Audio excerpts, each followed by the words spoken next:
Hi friends, అందరూ బాగున్నారా? Welcome to కైప కుర్రాడు యూట్యూబ్ ఛానల్.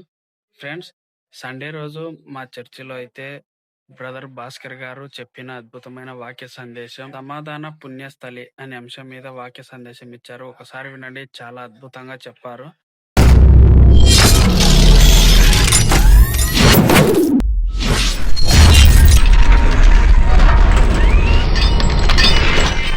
పరిశుద్ధ ఆదివారమున మరి పరిశుద్ధ గురించి సమాధాన పుణ్యస్థలి అంటే దేవుడిని ప్రజలకు సమాధానం.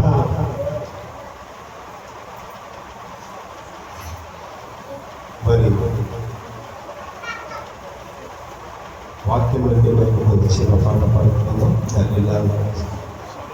తల్లిలాలించును, తల్లిలా ప్రేమించును, తల్లిలాలించును,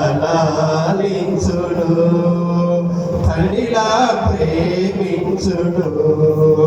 ముడివి వచ్చు వరకు ఎంతమని పొందాడును, సంగ పెట్టుకొని లాలించెను.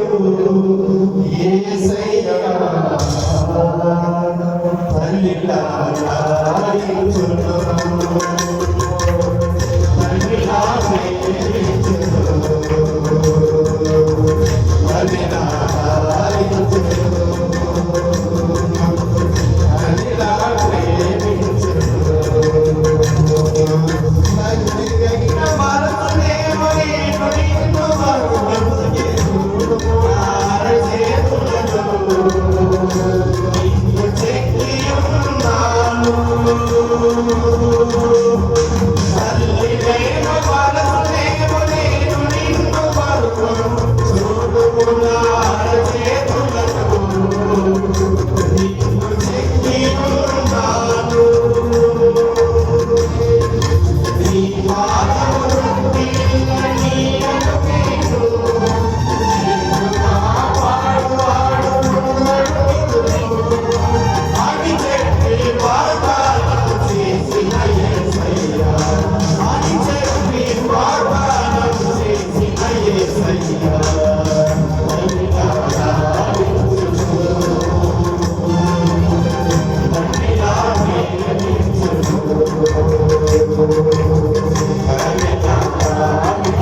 నిన్ను మరువను ఒక 10 నిమిషాలు చెప్పి నేను సాగిస్తాను.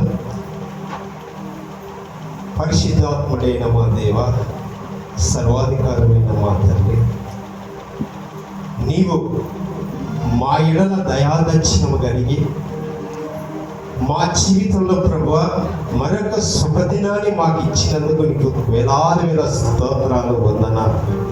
గడిచిన ఇచ్చిన వారమంతా క్షేమకర్మగా నీ నడిపించినందుకు వందనాలు తండ్రి. నీవు ప్రేమించి ఇచ్చిన ఈ యొక్క ఉదయకాల సేవన ఇది వరకు నిన్ను ఆరాధించటకు, నిన్ను గణపరచటకు, తల్లిలా మమ్మల్ని లాలించి నడిపించిన తండ్రి నీకు స్తోత్రాలు వందనాలు తండ్రి. ఈ యొక్క సేవన నీ వాక్యములేక మేము వెలుచుండగా తండ్రి నన్ను నీ మరుగుపరుచుకోండి. నీ స్వాధీనంలో మాట్లాడము. ఇక్కడ మాట్లాడేది మేము కాదు మీరే కనుక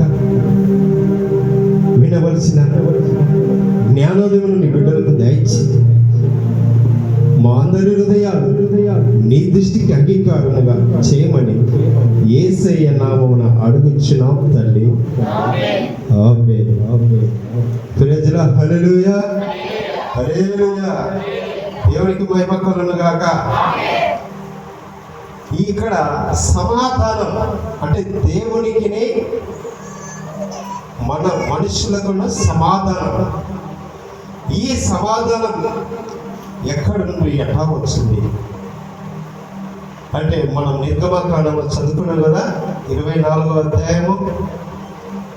మరి ఇక్కడ దేవుడు ఆ యొక్క ఇశ్రాయేలు జనాంగం నుండి బానిస స్థితి నుండి తోలుకొని వచ్చి ఇక్కడ ఆ యొక్క సినాయి కొండ మీద మోషేతో మాట్లాడాడు.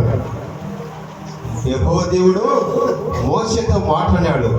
మరియు ఆయన మోషేతో ఇట్లనెను, నీవు అహరోను, నాదాబును, అబీయును ఇశ్రాయేలు పెద్దలలో 70 మందియు యెహోవా ఎద్దకు ఎక్కి వచ్చి దూరమున సాగలిపడలేను. అంటే యెహోవా దేవుడు మోషేను పిలిచి, మీరు అహరోను మరి నా యొక్క సన్నిధికి వచ్చి సాగలు పడని అంటున్నాడు. ఏమంటున్నాడు? సాగలు పడట. సాగిల పడి మోకెలము సత్యముతో ఆత్మతో మన ప్రభు యేసుని సాగిల పడి మోకెలము మోసే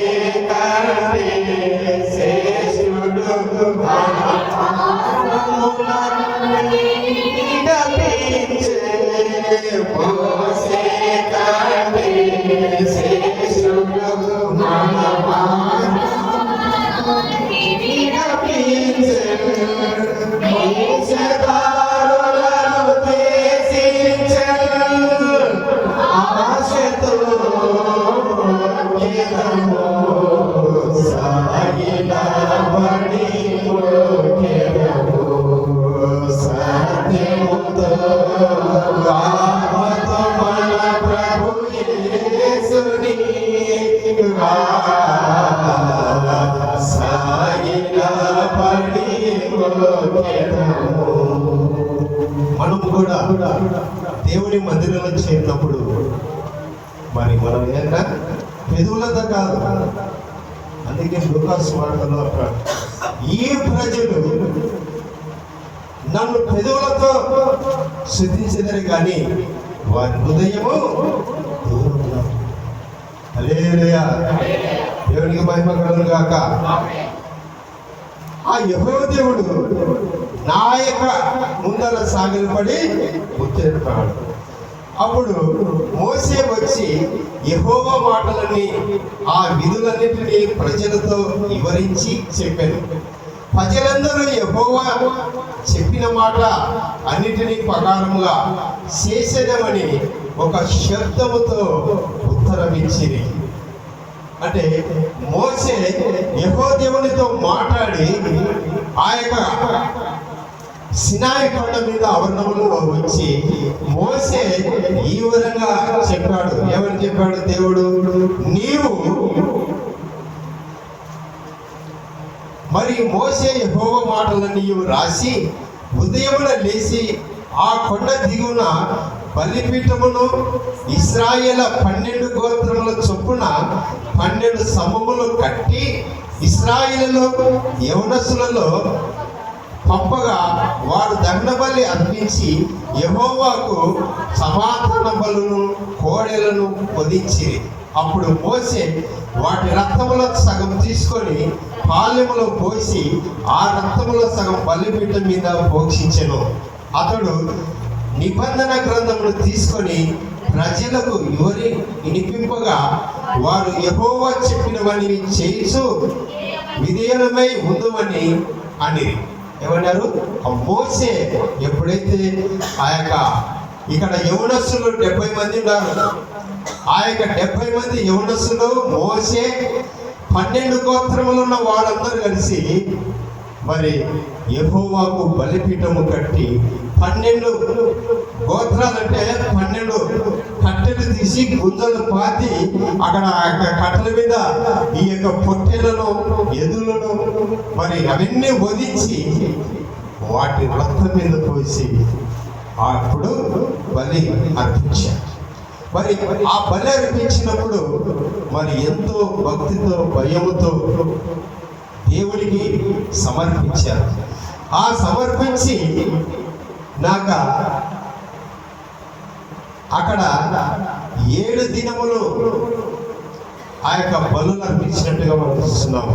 మరి ఆ యొక్క బలి అర్పించినాక మోషేను అహరోను ఈ ఇశ్రాయేలులందరినీ మరి ఆ యొక్క 70 మంది కుమారులు 70 మంది యవన బిడ్డలు అహరోను మోసే వీళ్ళందరూ వచ్చి ఆ యొక్క సినాయి కొండ మీద ఆ సినాయి కొండ మీదకి అంచుల మట్టుకు వచ్చినప్పుడు అక్కడ యెహోవా దేవుని చూశారట. అంటే ఆయన మహిమ ఆయన తేజస్సును అక్కడ చూశారు.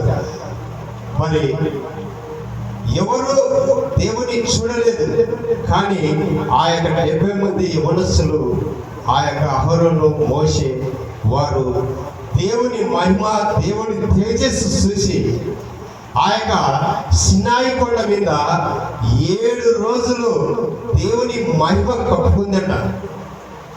ఆ యొక్క తేజస్సులో ఆ యొక్క దేవుని తేజస్సు వారు చూసి ఆ సినాయి కొండ మీద అంతా దేవుని మహిమ కప్పుకుందట.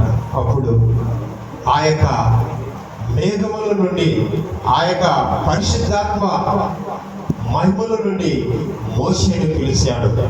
అయ్యా మోషే రా, నేను ఈ యొక్క జనాంగానికి విధించే రాతి పలకలు నేను ఇచ్చి నీకు ఆజ్ఞలు ఇచ్చానని చెప్పినప్పుడు అక్కడ మోసే మరి అహరోను కానీ ఆ యొక్క 70 మంది యవనస్తులు కానీ ఆ 12 గోత్రములు ఉన్నవారు ఎవరును ఆ యొక్క కొండను ఆ యొక్క ఎక్కలేదు. మోసేను పిలిచి అక్కడ తన సన్నిధికి చేర్చుకొని అక్కడ 40 రోజులు దేవుని ఆజ్ఞలను ఏ విధంగా నడచాలా ఏ విధంగా నడిపింపాలనే మోసే యెహోవా దేవుడు నేర్పాడు. అక్కడ ఆ యొక్క సినాయి కొండ మీద 40 రోజులు ఉన్నాడు. హల్లెలూయా హల్లెలూయా, దేవునికి మహిమ కలుగును గాక. ఆ యొక్క 40 రోజులు దేవుడిచ్చిన 10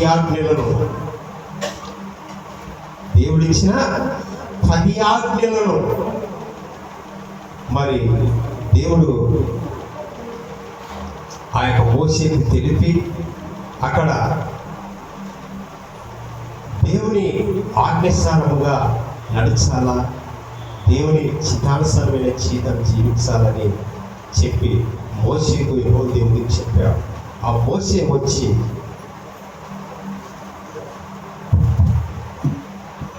తీసుకొని వచ్చాక ఇక్కడ అహరోను వీళ్ళంతా చేశారంటే ఇక మోషే రాడు, 40 రోజులు అయింది, ఇంకా చనిపోయాడేమో రాడని చెప్పి ఇక్కడ ఆయన వచ్చాక మరి అక్కడ స్త్రీలు కూడా దేవుని నమ్మక, దేవుని జీవితం జీవించక, ఈ యొక్క మోసి అక్కడ పోయాడు, ఏడున్నాడు, 40 రోజులేది రాలేదని చెప్పి, చనిపోయింటాడని చెప్పి, ఇక్కడ ఆ యొక్క స్త్రీలు వారు కమ్ములు ముగ్గురాలన్నీ వచ్చి మరి ఒక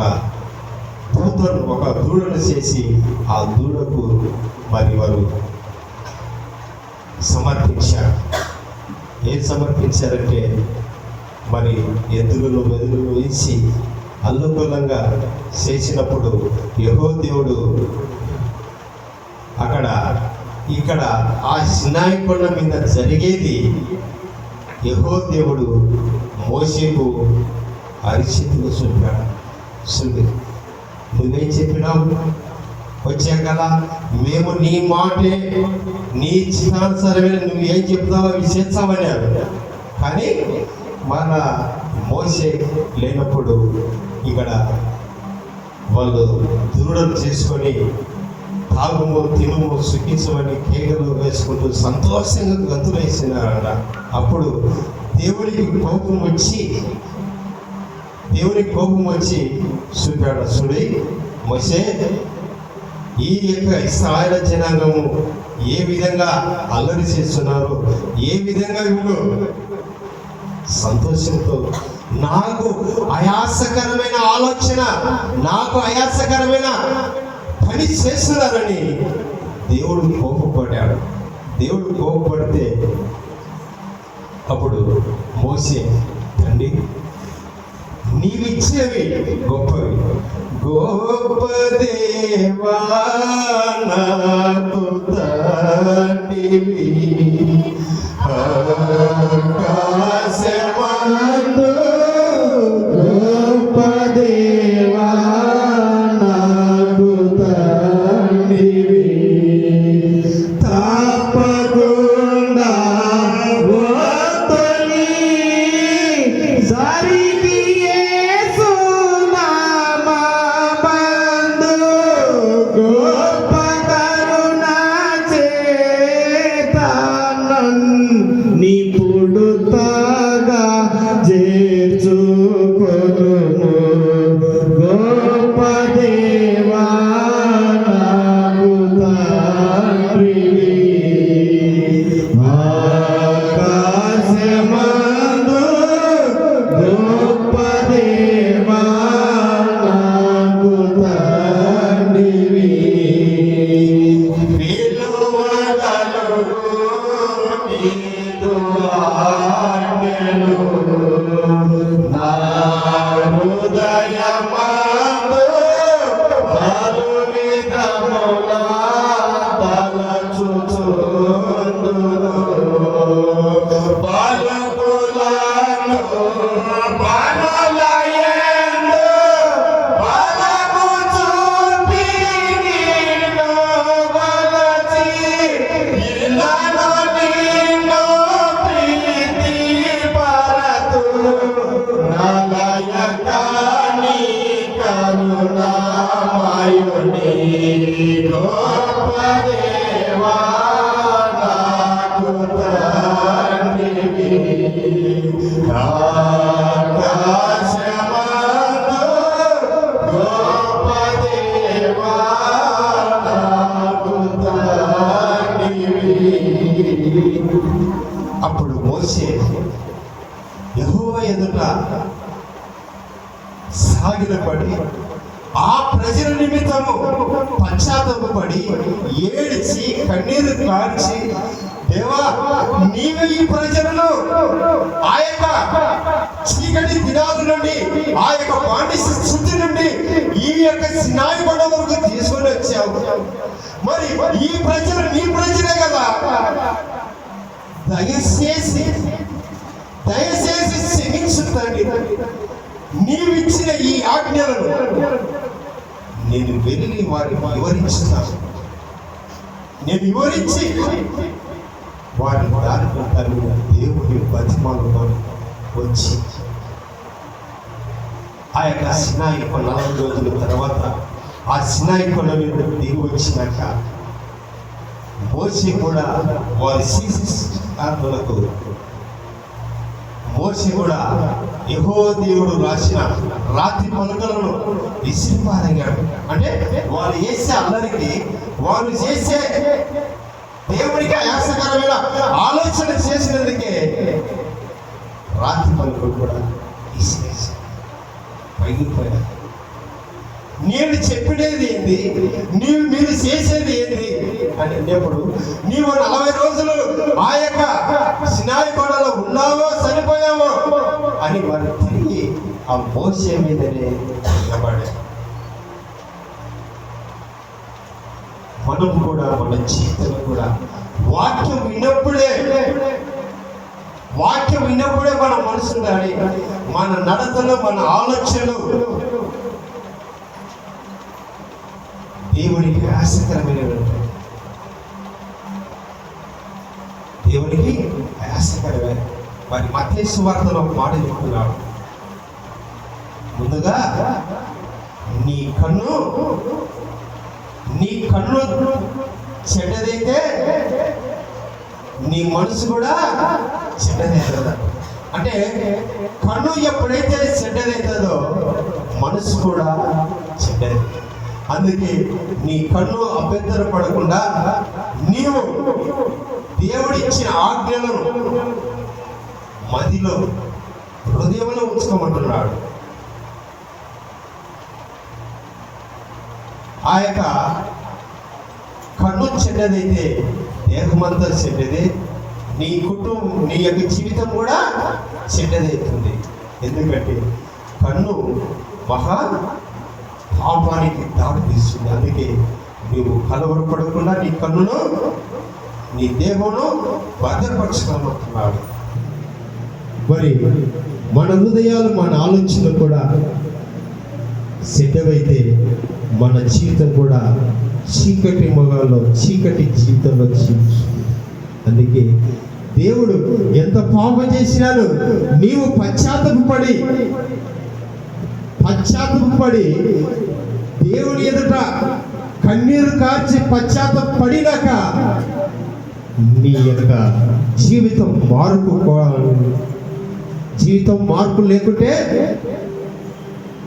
ఈ అగాధ జనములలోనే, చీకటి జీవితంలోనే దేవునికి ఆయాసకరమైన జీవితం జీవించావా, దేవుడు ఒక్కసారి 2 వారు క్షమించాడు, మరోసారి క్షమించాడు.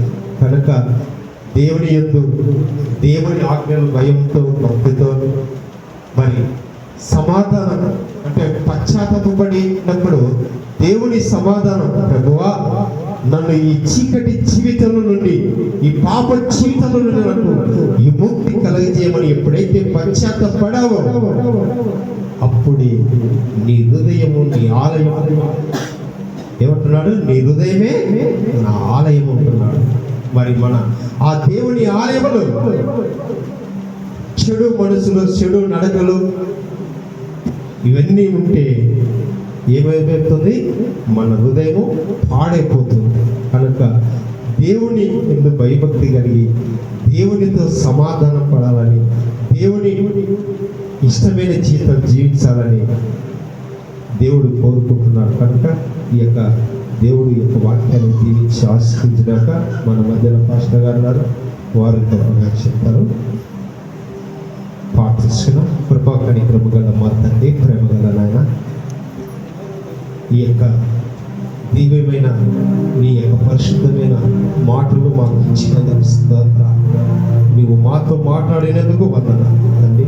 నిశ్చితమైతే ప్రభువా ఈ యొక్క విన్న వాక్యాన్ని మా అందరి హృదయాలలో మార్పును, చీకటి అగాధ జలముల నుండి నీ యొక్క తేజస్సు పై వారి మీద వివరించి తండ్రి వినువారం కాగా గ్రహించు వారిగా ఉండి వాటి మాటలు మా హృదయ పలకల మీద రాసుకొని మే బతుకు దినములను నీ ఎడల భయభక్తి కలిగే బతుకులు మాకు దయచేయమని ఈ వాక్యం ఆది నుండి ఆ వాక్య పరిచయం ఆది నుండి అంతవరకు జరిపించినందుకు మా యొక్క నిండు హృదయంతో నీకు కృతజ్ఞతాస్తుతులు సమర్పించి వేడుకుంటున్నాం తండ్రి. ఆమేన్. ఫ్రెండ్స్ చూశారు కదా, బ్రదర్ భాస్కర్ గారు చెప్పిన వాక్య సందేశం నిజంగా చాలా అంటే చాలా అద్భుతంగా ఉంది. ఆహ్, ఎందుకైనా చెప్పాడంటే ఫస్ట్ ఆఫ్ ఆల్ ఆయన మాకు పాస్టర్ రావాల్సిండే. ఆయనకి ఏదో ఒక చిన్న యాక్సిడెంట్ కావడం వల్ల ఆయన రాలేదు. ఇన్ఫార్మ్ చేశారు కానీ ఆయన వేరే పాస్టర్‌నయితే పంపించడం జరిగింది. ఆ విషయం మాకు తెలియక ఈయన భాస్కర్ గారు వెళ్లి ఆ వాక్య సందేశం ఇవ్వడం జరిగింది. అయినా ఇబ్బందేం లేదు. ఆయన చెప్పాడు. ఈయన కొత్తగా వచ్చిన పాస్టర్ కూడా చెప్పాడు. కొత్తగా వచ్చిన ఆ పాస్టర్ చెప్పిన సమాధాన పుణ్యస్థలి అనే అంశం మీదనే ఆయన చెప్పాడు. ఇద్దరు బాగా చెప్పారు. మీరు చూడండి చాలా బాగా అయితే చెప్పారు. వాక్య సందేశం ఇచ్చారు. ఇలా ప్రతి సండే నేనైతే చర్చ్ వీడియోలు తీసి మన కైప కుర్రాడి యూట్యూబ్ ఛానెల్‌లో అప్‌లోడ్ చేస్తాను. అలాగే మన రోజు వ్లాగ్ వీడియోస్ కూడా ఎక్కటికి పోవు వస్తూనే ఉంటాయి. మన విలేజ్‌లో జరిగే పండుగలు, పీర్ల పండుగలు, వినాయక చవితి, అలాగే మా ఊరి పంట పొలాలు ఇవన్నీ కూడా యాజ్ ఇట్ ఈజ్‌గా వస్తూనే ఉంటాయి రోజుకొక వీడియో. మీరు మాత్రం మన ఛానెల్‌ని సబ్స్క్రైబ్ చేసుకోండి. వీడియోలని లైక్ చేయండి. ఓకేనా ఫ్రెండ్స్? Thank you.